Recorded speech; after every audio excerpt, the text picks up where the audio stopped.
추석 연휴가 또 다른 재확산의 도화선이 되지 않을까 우려됩니다. 이번 연휴만큼은 이동을 최소화하고 가급적 집에 머무르시면서 휴식의 시간을 갖도록 국민 여러분께 요청드립니다. 추석 민족 대이동을 앞두고 정부는 일찌감치 고향 방문 자제를 요청했습니다. 감염 확산세도 심상찮은데 무증상 감염자로 인한 집단 감염 우려까지 나오고 있기 때문입니다. 명절 때마다 시행해온 고속도로 이용료 면제도 올해는 하지 않을 방침입니다. 이렇게 우려가 커지면서 코로나19 사태 이후 처음 맞이하는 추석 풍경도 바뀌고 있습니다. 국내 최대 추모 시설인 인천 가족공원입니다. 매 추석 연휴 때마다 추모객만 수십만 명이 몰리는 곳인데요. 이번 추석에는 코로나19 확산 우려로 문을 닫습니다. 대신 온라인으로 성묘를 지낼 수 있게 했습니다. 미리 신청하면 국내는 물론이고 해외에서도 영상으로 봉안 시설을 보고 헌화대에 꽃을 올리거나 추모글을 적을 수도 있습니다. 비대면 성묘 문화를 조성하고 코로나 확산 방지에 최선을 다할 예정입니다. 해외에서 저희 온라인 시스템을 이용하고자 하는 이용자가 매일 이메일을 보내주시면 저희 담당자가 사용 방법을 보내드리는 방법을 이용하고 있습니다. 전국 곳곳에서도 이미 언택트 성묘 준비가 한창입니다. 30% 좀 넘게 방문을 안 한다고 지금 얘기하고 있거든요. 절반 정도는 아마 이 시스템을 이용하지 않을까 지금 생각하고 있습니다. 다만 명절 아니면 힘든 친척들 간의 만남이 이번 사태를 계기로 더 줄면서 가족 간의 유대감이 약화하는 문제를 우려하는 목소리도 있습니다.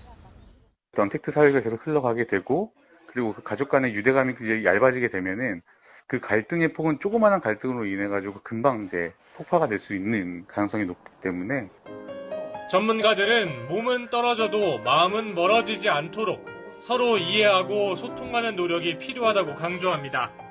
연합뉴스 TV 최덕재입니다. 명절 선물 인기 품목인 각종 통조림, 식용유 선물 세트들 사이에 흰색 상품이 눈에 띕니다. 이른바 방역 선물 세트입니다. KF94 마스크, 손소독제 등 위생용품으로 구성됐습니다. 코로나19 재확산에 방역용품들이 추석 선물로 나온 건데 한 대형마트에서는 이미 1,500세트가 팔렸습니다. 선물 세트라는 게 보통 사용하지 않고 집안에서 이제 공간을 차지하는 경우가 많은데 이제 실용적으로 사용할 수 있다는 게 좋은 것 같아요. 방역을 위한 정부의 귀성자제 요청에 선물을 택한 소비자들이 늘면서 극심한 불경기에도 추석 선물 시장은 오히려 커졌습니다.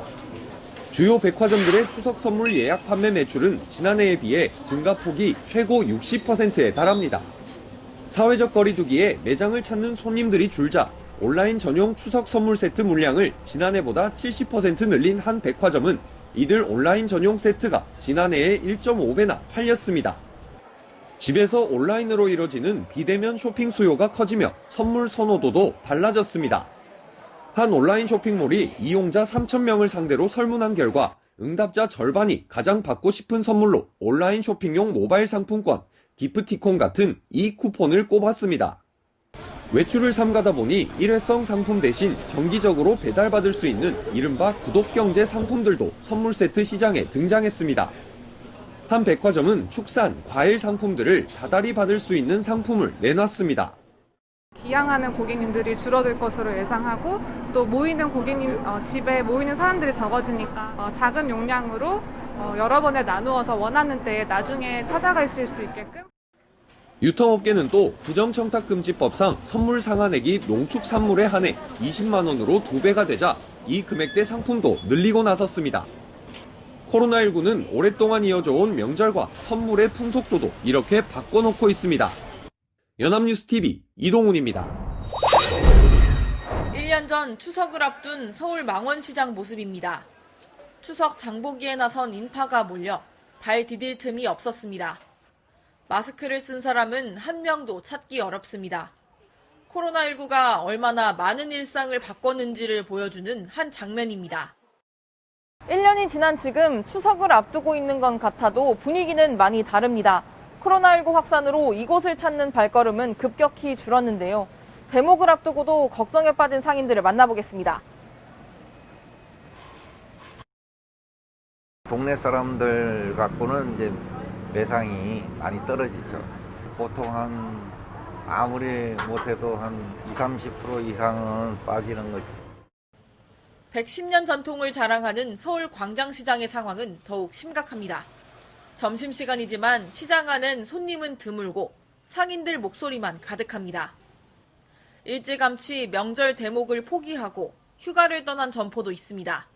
올해 추석은 아마도 예년에 비교해가지고 절반 수준에도 못 미치리라 생각을 하고 있기 때문에 추석을 기해서라도 우리 시장만큼은 안전하니까 좀 찾아주십시오 하는데 제가 간곡히 부탁을 드리고 싶습니다. 정부가 빚까지 내 소상공인들에 대한 지원금 지급에 나섰지만 정작 당사자들은 적절한 방법이 아니라고 말합니다. 정부에서 지원금 주시는 거는 뭐 감사하고 고맙지만 그거 지원금을 우리 상인들한테 주는 거는 큰 혜택은 보지는 못해요. 한 번에 그 몇십만 원 주고 그거는 아무 뭐 빈 그 도기에 물 붓는 식으로 똑같아요. 상인들도 갖가지 아이디어로 활로 찾기에 나서고 있습니다. 배달 앱을 통해서 온라인 판매를 하고 있어요. 지금 그래서 병행을 하고 있기 때문에 뭐 많이 막 그게 매출을 일으켜주는 건 아니지만 조금이라도 그런 영향으로부터 벗어나려고 시장도 노력을 하고 있습니다. 오늘도 소상공인들은 코로나 사태 종식만을 기다리며 생존을 목표로 힘겹게 하루하루를 버티고 있습니다. 연합뉴스TV 신현정입니다.